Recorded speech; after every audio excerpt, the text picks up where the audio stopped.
नमस्ते। SM physics channel में आप सभी का स्वागत है। आज मैं कक्षा 12वीं का एक बहुत महत्वपूर्ण प्रश्न लेकर आया हूँ। हमने सरल सूक्ष्मदर्शी के बारे में बताया था, जो किरण प्रकाशिकी में प्रकाशिक यंत्र में एक बहुत इंपॉर्टेंट प्रश्न था, जो बोर्ड एग्जाम में अक्सर पूछा जाता है।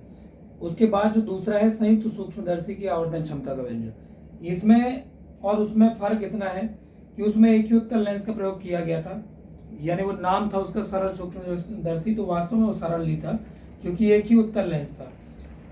यहाँ पर दो उत्तल लेंस का प्रयोग किया गया है। इसको बोलते हैं संयुक्त सूक्ष्मदर्शी, यानी कि इसमें दो लेंस का प्रयोग किया गया होगा।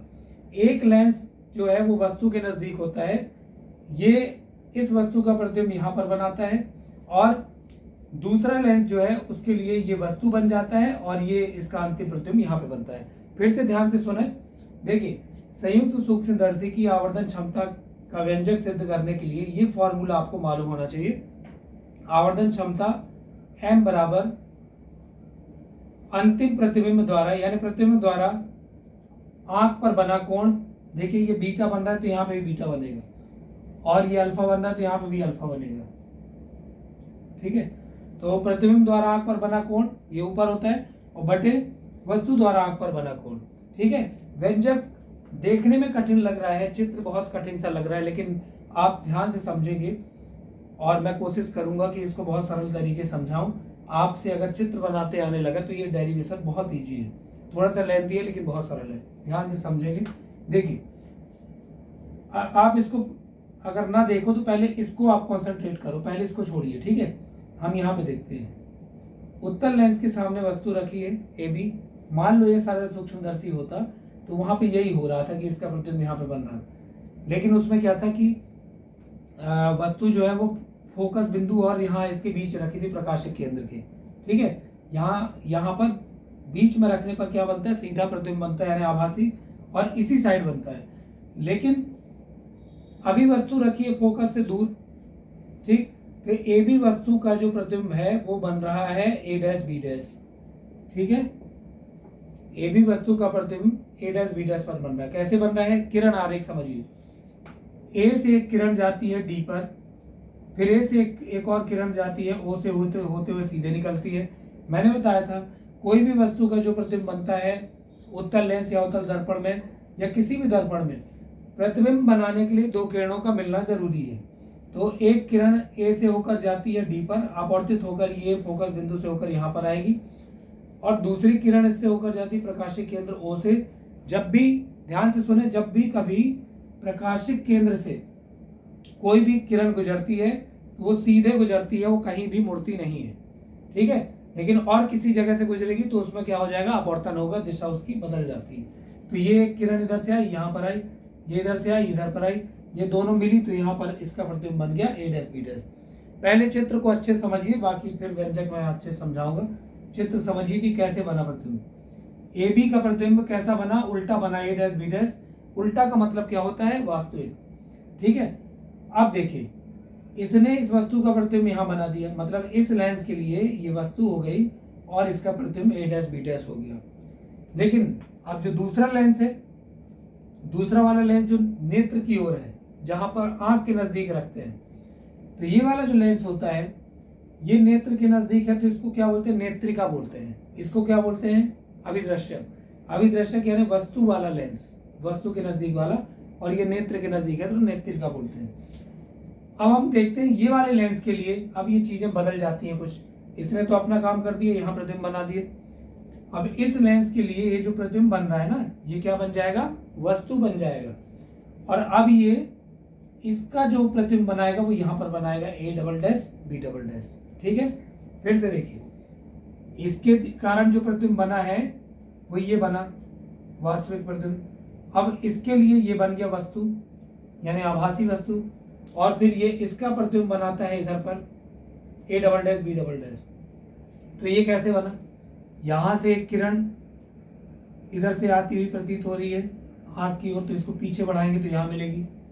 ठीक है, इसके बाद इधर से ये किरण, यहाँ पे भी एक किरण आएगी, दो किरणें चाहिए ना प्रतिबिंब के लिए, तो एक ऐसे चली गई, उसको पीछे बढ़ाएंगे तो यहाँ मिलेगी, और एक किरण और ए से निकली वो यहाँ डी पर आकर के अपवर्तित हो गई, तो ये ऐसे गई। अब अगर इसको हम पीछे की ओर मिला दें तो ये वाली पीछे करने पर और ये पीछे करने पर यहाँ मिलेगी, वही होगा उसका अंतिम प्रतिबिंब। ठीक है, तो किरण आरेख समझ में आना बहुत जरूरी है। अगर नहीं समझ में आएगा तो आप इसको याद करेंगे ना, और याद करने में ये कभी चित्र याद होने वाला नहीं है। तो कैसे बन रहा है समझ में आया, इसका प्रतिबिंब ये बना, इसके लिए ये प्रतिबिंब हो गया, ये वस्तु हो गया, लेकिन दूसरे वाले लेंस के लिए ये वस्तु है और इसका अंतिम प्रतिबिंब ये बनेगा। ठीक है, अब अपन डेरिवेशन में आते हैं। देखिए हमने बताया कि आवर्धन क्षमता का सूत्र होता है m बराबर आंख पर बना अंतिम प्रतिबिंब द्वारा आंख पर बना कोण। देखो अंतिम प्रतिबिंब a double dash b double dash beta कोण बना रहे हैं आंख पर, ये बीटा है तो ये भी बीटा होगा, सम्मुख कोण बराबर होते हैं। ठीक है, और बटे में क्या है अल्फा, अल्फा यानी वस्तु द्वारा आंख पर बना कोण। तो ये देखो ये वस्तु है, ये अल्फा बना रही, तो यहाँ पर ये अल्फा बना, इसी को वस्तु पर बना कोण मान लेते हैं। अब हमने बोला था कि बीटा और अल्फा छोटे कोण रहते हैं, तो हम क्या लिख देते हैं tan बीटा tan अल्फा। ठीक है, मैं थोड़ा जल्दी बोलूंगा, दूसरी बात मैं शॉर्ट में लिखूंगा, आपको मेन चीजें बताते जा रहा हूँ, वही आपको पेपर में उतना ही लिखना है, नहीं तो आप फिर थ्योरी लिखने में कंफ्यूज होंगे तो आपको व्यंजक भूल जाएगा। देखिए हम क्या लिखेंगे, चूंकि बीटा व अल्फा अल्प कोण है इसलिए माना beta is equal to tan beta तथा alpha is equal to tan alpha. यहां पे रख देंगे कितना आ जाएगा, इसलिए m बराबर tan beta upon tan alpha, समीकरण 1। ठीक है, अब देखते हैं क्या आएगा। अब tan बीटा और tan अल्फा क्या है, मैंने यहाँ पे दूरियां भी लिख दी हैं, उससे अपन समझेंगे। tan बीटा का मतलब क्या है, बीटा कोण ये बना है और ये अल्फा बना है। tan बीटा जो कोण बना है वो ये देखो a double dash b double dash, हमने क्या बोला था अंतिम प्रतिबिंब द्वारा बना, अंतिम प्रतिबिंब द्वारा आंख पर बना कोण। तो अंतिम प्रतिबिंब जो है वो न्यूनतम दूरी d पर हो, वो वस्तु भी न्यूनतम दूरी d पर रखी हो, तो हम यहाँ लिख देंगे, यहाँ पे मैं लिख देता हूँ कि tan बीटा जो है ना वो क्या है, अंतिम प्रतिबिंब क्या है a double dash b double dash. ठीक है, ये तो tan का मतलब क्या होता है लंब बटे आधार, तो a double dash b double dash बटे O2b डैश, O2b डैश होगा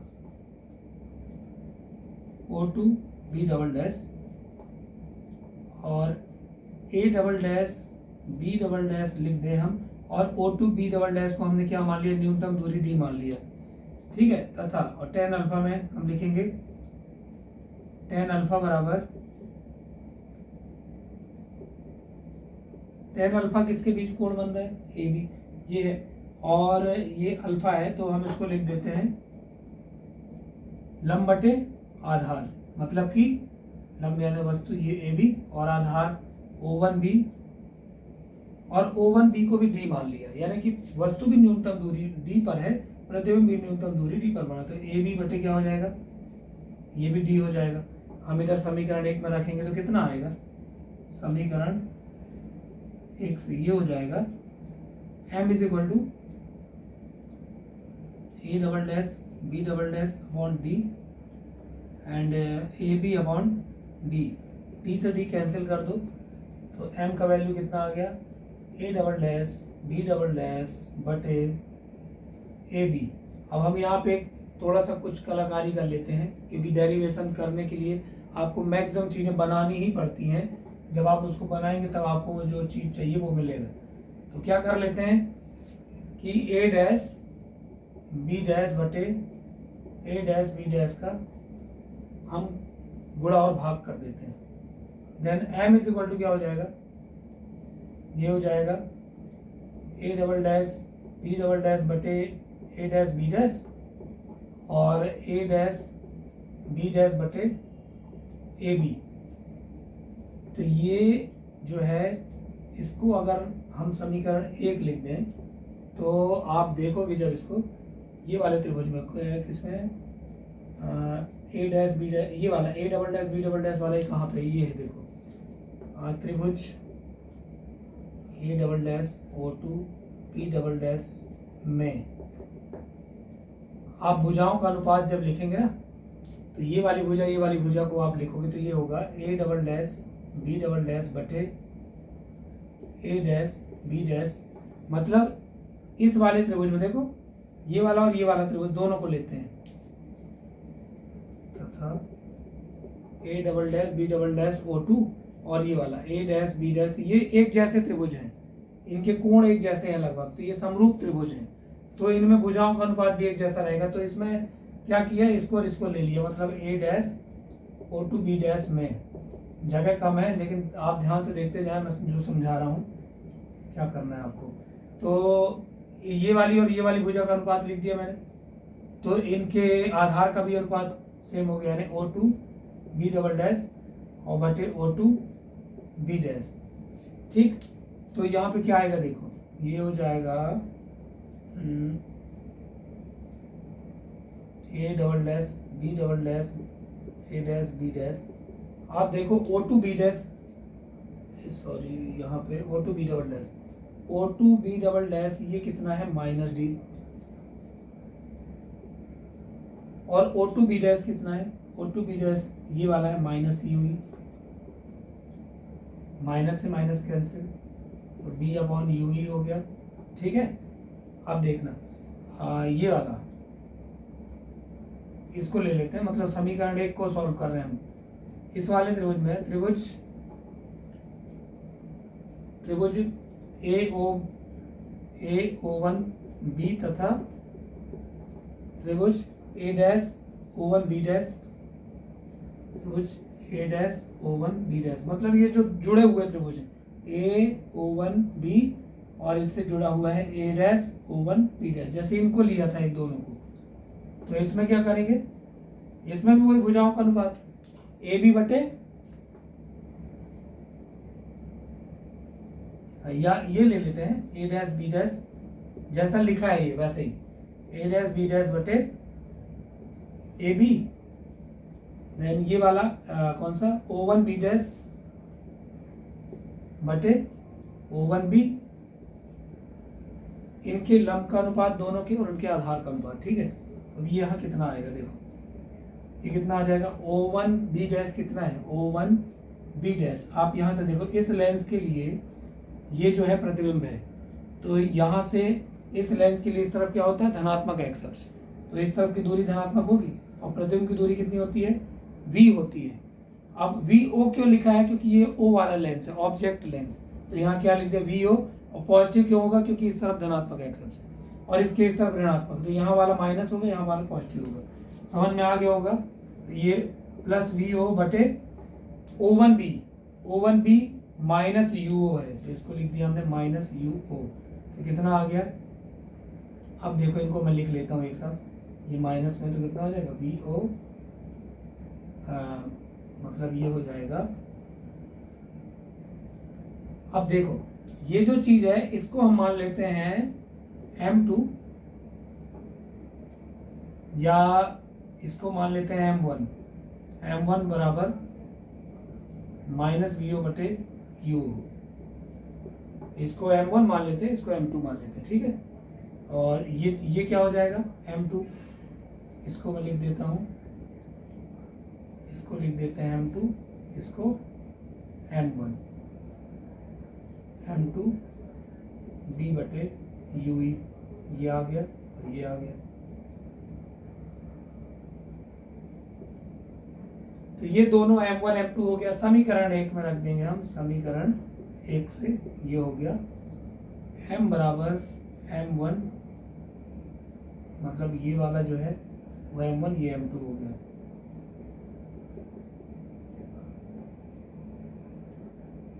M1 M2 का मान रख दो, कितना आ गया, M1 का मान कितना, माइनस VO बटे UO इंटू B/UE, ये जो मिला अपन को M का मान, इसको समीकरण 2 लिखना है। ठीक है, अब थोड़ा ही सा बचा है, बस ये लिख दिया। अब हम लिखेंगे स्थिति 1। देखो मैंने बोला था ना बहुत सरल है, आपको केवल कंसंट्रेट करना है ये चीजें, जो त्रिभुज बने हैं ना, ये वाला त्रिभुज, ये वाला त्रिभुज, इनका अनुपात, ये वाला और इसका अनुपात, इनके लंब और आधार। अगर आप tan समझ रहे हो ना, tan लंब बटे आधार, तो वही चीज है, लंब बटे आधार लेकर के सॉल्व कर दिया है। तो ये हमको यहाँ m1 m2 लाने के लिए ये m1 और ये m2 हो गया, और उनके मान जो निकाला वो हमने लिख दिया चिन्ह परिपाटी से। तो स्थिति एक क्या है, यदि प्रतिबिंब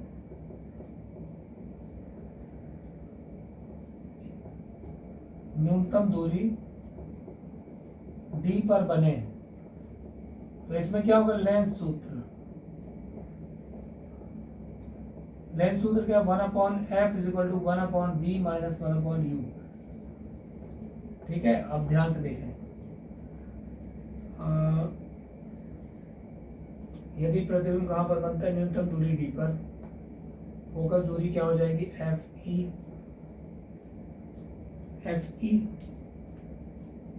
अंतिम प्रतिबिंब कहाँ बन रहा है, फोकस दूरी पॉजिटिव लेते हैं, इधर वाला fe लेते हैं, ठीक है। और यहाँ प्रतिबिंब जो बन रहा है वो -d पर, तो v की जगह क्या लिख दिया, -d। ठीक है, अंतिम प्रतिबिंब की बात हो रही है, माइनस, और ये कितना है, -ue। अंतिम प्रतिबिंब ये है ना भाई, तो ये इसकी दूरी लिखना, -d और ये -ue। माइनस तो फॉर्मूले में है, लेकिन ये भी -ue। अब इसको ध्यान से सॉल्व करना, 1/fe = -1/d, और ये माइनस माइनस कितना हो गया, प्लस। एक बार और मैं समझा रहा हूँ, देखो ये -d तो अंतिम प्रतिबिंब की दूरी हो गई माइनस, क्यों, क्योंकि ये उत्तल लेंस के लिए इस तरफ ऋणात्मक एक्स अक्ष होगा, तो ये इसलिए माइनस में, और इस तरफ ऋणात्मक एक्स अक्ष है, तो वस्तु भी यही है, क्योंकि मैंने बताया था ना इसके लिए ये वस्तु का काम करेगा, और इसका प्रतिबिंब ये है, तो ये दोनों इस लेंस के इस तरफ है और इस तरफ होता है ऋणात्मक, तो ये दोनों दूरियां, वस्तु की दूरी और प्रतिबिंब की दूरी दोनों माइनस में होंगी। -ue क्यों लिखा है, E फॉर आई लेंस, ये नेत्रिका लेंस है इसलिए E लिखा हुआ है, ठीक है। और माइनस क्यों है, समझ में आया, क्योंकि इस तरफ होता है ऋणात्मक एक्स अक्ष, माइनस माइनस प्लस हो गया, तो ये कितना आ जाएगा। अब देखो इसमें हमको 1/ue का मान लिखना है, यहाँ पर रखना है 1/ue, तो यहाँ से 1/ue निकाल लो, ये 1/d इस तरफ चला गया, तो कितना हो गया, 1/fe + 1/d = 1/ue। तो ये 1/ue का जो मान आया वो यहाँ पर रख देंगे समीकरण 2 में, तो आपका एक आंसर आ जाएगा। समझ में आ रहा है, ये d/ue है, तो d को गुणे में लिख दो, 1/ue का ये पूरा मान लिख देना है, ये वाला 1/f, कितना हो जाएगा, m = -vo/uo × d, और 1/ue की जगह ये लिख देंगे क्या, 1/fe + 1/d, इतना भी लिख दोगे तो चलेगा, और अगर सॉल्व करेंगे और आगे तो ये हो जाएगा -vo/uo, d का यहाँ गुणा करो तो कितना हो जाएगा, d/fe, और d का यहाँ गुणा करोगे तो d कट जाएगा, हो जाएगा 1। ये आ गया आंसर आपका। ये पहली स्थिति। दूसरी स्थिति क्या है, जब प्रतिबिंब अनंत पर बने, इसको मिटा दूं, यहाँ पे लिख देता हूँ। अब आप तो वीडियो में देख भी सकते हैं रोक करके और बाद में रिवर्स करके, जो मैंने मिटा दिया है फिर से आप समझ सकते हैं। तो ये दूसरी स्थिति में क्या है, ये बहुत सरल है। स्थिति 2 है, यदि प्रतिबिंब अनंत पर बने। अच्छा अब सुनिएगा, शायद आपने पढ़ा हो और नहीं तो मैं अगले वीडियो में यही चीज़ एक्सप्लेन करूंगा, क्योंकि जो कि बहुत महत्वपूर्ण कॉन्सेप्ट है वो ये है कि प्रतिबिंब अनंत पर बनता है तो वस्तु कहाँ होती है। प्रतिबिंब अगर अनंत पर बनेगा तो इसका मतलब है कि वस्तु फोकस पर होगी, यानी वस्तु देखो अभी फोकस पर नहीं है, अगर इसको मैं खिसका करके यहाँ पे रख दूँ Fe में फोकस पर, तो ये प्रतिबिंब अनंत पर बनेगा, यानी दिखाई ही नहीं देगा, ये अनंत पर चला जाएगा। तो आपको मालूम होगा प्रतिबिंब अनंत पर बनता है तब जब वस्तु फोकस पर हो, और अगर इसका उल्टा बोले कि वस्तु अगर अनंत पर होगी तो प्रतिबिंब कहाँ बनेगा, फोकस पर। तो अभी हम क्या बोल रहे हैं, प्रतिबिंब अनंत पर बने, कब बने, जब वस्तु फोकस पर हो, यानी वस्तु मतलब ये वाला, इसके लिए ये वस्तु है ना, तो a'(b' कहाँ होगा, Fe पर, तो ये प्रतिबिंब अनंत पर बनेगा। तो हम क्या लिख देते हैं, प्रतिबिंब अनंत पर कब बनेगा, जब वस्तु फोकस पर हो, यानी वस्तु की दूरी ue बराबर हो जाएगा Fe, मतलब यहाँ पर इधर पर ue की जगह क्या लिखना है, समीकरण 2 में Fe लिख दो, बस खत्म। समीकरण 2 में ue बराबर Fe रखने पर ये आपका आंसर आ जाएगा। एम बराबर माइनस बी ओ बटे U O into D upon F E, ये आपका आंसर होगा। ठीक है, तो देखिए डेरिवेशन काफ़ी बड़ा है और बहुत सारे कॉन्सेप्ट हैं जो बहुत प्रैक्टिस करेंगे आप तो बन जाएगा। लेकिन जैसा मैंने बताया वैसे ही आप लिखना है, एम का मान लिखकर बीटा बटे अल्फा, इसके बाद tan beta tan alpha, beta tan beta किसका है टेन अल्फा किसका है वो चित्र से ही समझ में आएगा। तो आप इस व्यंजक को तैयार करने के लिए चित्र बनाने की प्रैक्टिस करें कि ये वस्तु है, ये वस्तु लेंस है, इसके द्वारा प्रतिबिंब बनेगा यहाँ पर, फिर इसके लिए ये वस्तु बन जाता है, इसका अंतिम प्रतिबिंब ये बनेगा, फिर उनकी दूरियां, इसके लिए ये ऋणात्मक एक्स अक्ष तो ये माइनस वाली दूरियां यहाँ वाली धनात्मक हो जाएगी इसके लिए, फिर इसके लिए यहाँ ऋणात्मक है, यहाँ तो कुछ है ही नहीं तो यहाँ ऋणात्मक वाले हो गए। तो थोड़ा सा वीडियो को 2-3 बार देखेंगे, कॉपी में लिखकर प्रैक्टिस करें, और अगर मेरे समझाने में आपको समझ में नहीं आता है, कुछ आपको लग रहा है कि फिर भी डाउट है, तो आप कमेंट करके ज़रूर बताएं। मैं यही कोशिश करता हूँ कि हर वीडियो में मैं थोड़ा सा बेहतर तरीके से आपको समझा सकूं, बाकी मेरी पूरी कोशिश यही रहती है कि आपको समझ में आए। ठीक है, थैंक यू। कमेंट करके बताएं कि आपको ये वीडियो कैसा लगा, और अगर अच्छा लगा तो और अपने दोस्तों को शेयर करें। मेरी कोशिश यही है कि मेरे जो बच्चे हैं 12th का एग्ज़ाम दे रहे हैं उनके लिए मैं वीडियो बना के भेजता हूँ, तो वो बच्चे देखें और तैयारी करें, ताकि मेरी मेहनत भी सफल हो, नहीं तो मेरे मेहनत करने का कोई मतलब नहीं निकलेगा। ठीक है, थैंक यू।